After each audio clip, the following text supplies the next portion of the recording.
Assalamualaikum warahmatullahi wabarakatuh.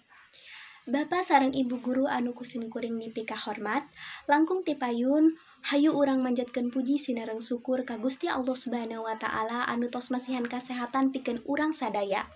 Teu hilap sholawat sarta salam ku urang curahkeun ka junjungan urang Nabi Muhammad sallallahu alaihi wasallam.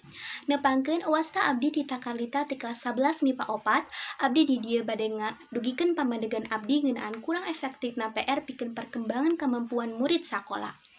Sapertos anu tos ku urang dipika nyaho, PR teh hal anu tos biasa aya di sakola teh. Biasana tugas anu teu acan beres di sakola dijadikeun PR kanggo di bumi. Padahal masih aya pertemuan minggu hareup anu tiasa dipake pikeun ngabereskeun tugas eta teh. Kunaon abdi nyebat PR teh kurang efektif?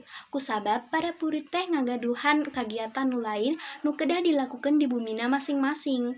Para murid teh mangkat sakola ti tabu genep isuk. Wihna kira-kira waktos asar saatos ekstrakurikuler. Kira-kira para murid teh ngan ukur ngagaduhan 7 jam kanggo di bumina iwal ti waktos sarena.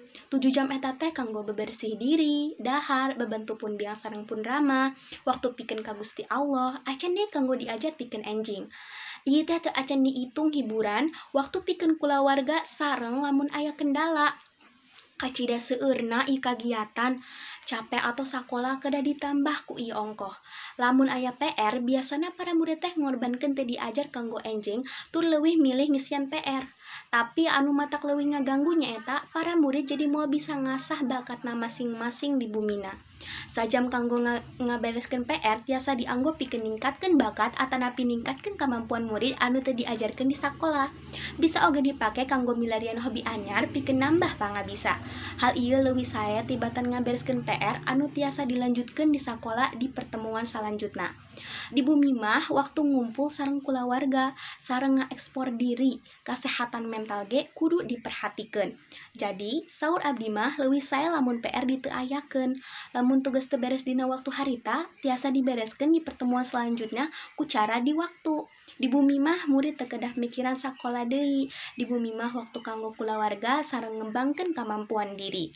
Cekap sakitu anu tiasa ku abdi dihaturkeun, hapunten bilih aya cariosan anu kirang merenah kana manah, mugia aya mangpaatna kanggo urang sadaya. Wassalamualaikum warahmatullahi wabarakatuh.